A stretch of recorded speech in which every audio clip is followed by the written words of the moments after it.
1996 may just be Andrew Jackson Young's year. Atlanta's favorite son carried the Olympic torch over familiar marching ground. He received the first honorary doctorate degree since Franklin Roosevelt from the University of Georgia. He's maintained a travel schedule that would wear out most pilots. And oh yes, he managed to get married in one ceremony here and another across the globe. But the bride was the same, Carolyn Watson. And in a few weeks, you'll see the former civil rights leader, congressman, ambassador, and businessman's new book lining shelves all over the country. And the year's not even over. I've known Andy Young for the past 18 years. I consider him a friend. I mean, he counseled me and others when I bared my angst on TV about turning 40. And when Clarence Lott and I married, Reverend Andy Young conducted the ceremony. But Atlantans know him best as their former mayor, and most recently as co-chair of the Atlanta Committee for the Olympic Games. And I think all of us will remember that day in July when Andy Young gave comfort to a grieving crowd at Centennial Olympic Park.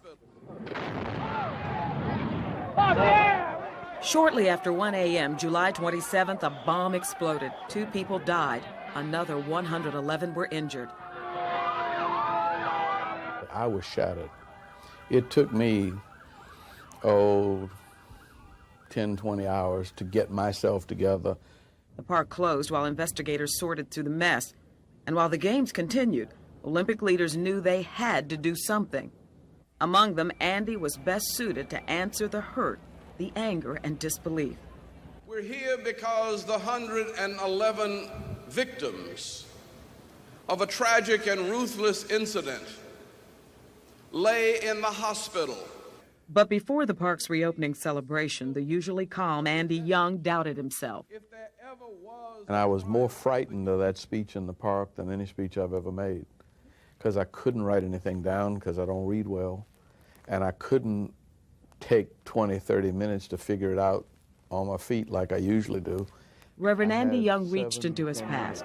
He looked for help, and he found it. He drew inspiration from an old friend and mentor. Martin Luther King Jr. reminded us that unearned suffering is always redemptive. There is no everything I said, on the face of the earth. I had heard him say, you know. And so we say to those who suffered here that we assure you that your suffering is not in vain. I can't think about my life without quoting or picking up some of the lessons that I learned with him.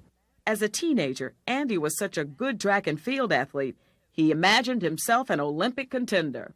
Oh, not imagine, I was sure I was going to be in the Olympics.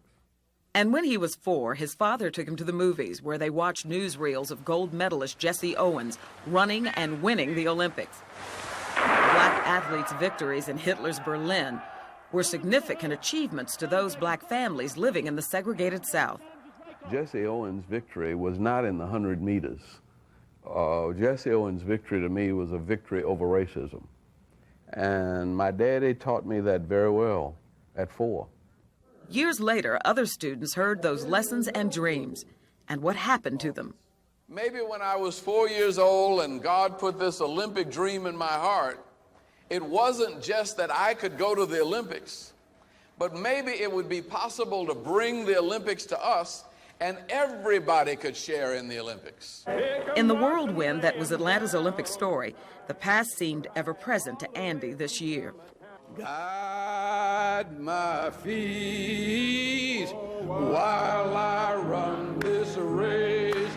Oh, God. This summer, he spoke at an historic black church in Selma, Alabama. For the dreams of a nation that the nation didn't understand were proclaimed from this pulpit.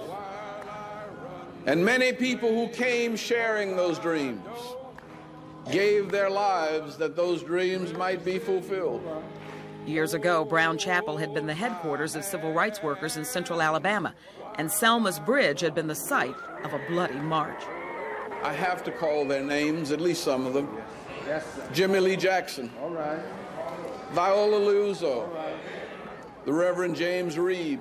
This day, though, was joyful. black and white shared church and Olympic fellowship, celebrating the Olympic torch relay running through town.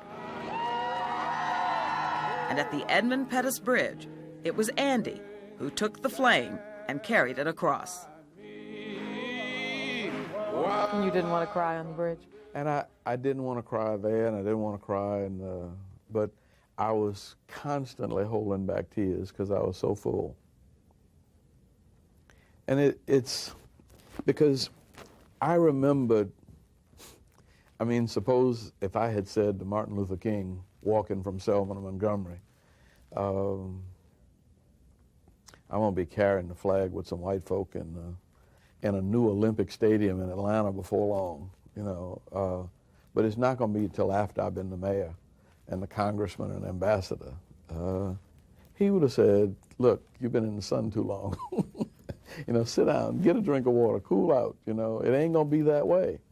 I mean, he could not have seen his dream being fulfilled as magnificently as it was in these Olympics and Paralympics. His new book is a history of his personal struggle for civil rights and a nation's story of change.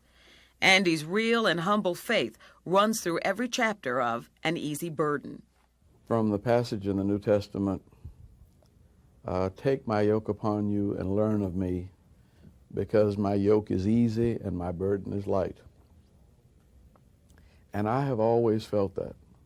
I mean, I've always felt that life is a burden, but it's an easy burden in a free society such as ours.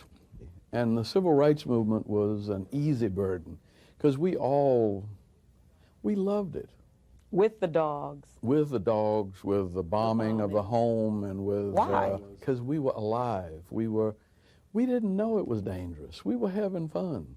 We were changing the world, and we knew it was going to happen, and we knew it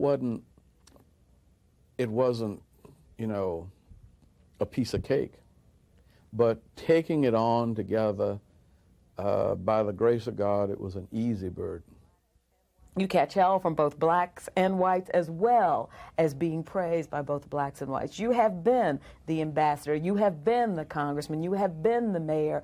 You have done what none of the others, from Jesse Jackson to Whitney Young, what none of the others was able to do. What was it about you that has caused you to do this?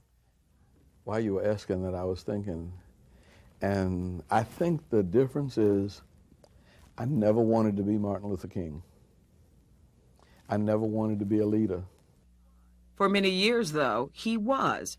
Andy Young chose politics after Dr. King's death as a way of keeping the dream alive. Andrew Jackson Young. But by the time he left the mayor's office, he was ready for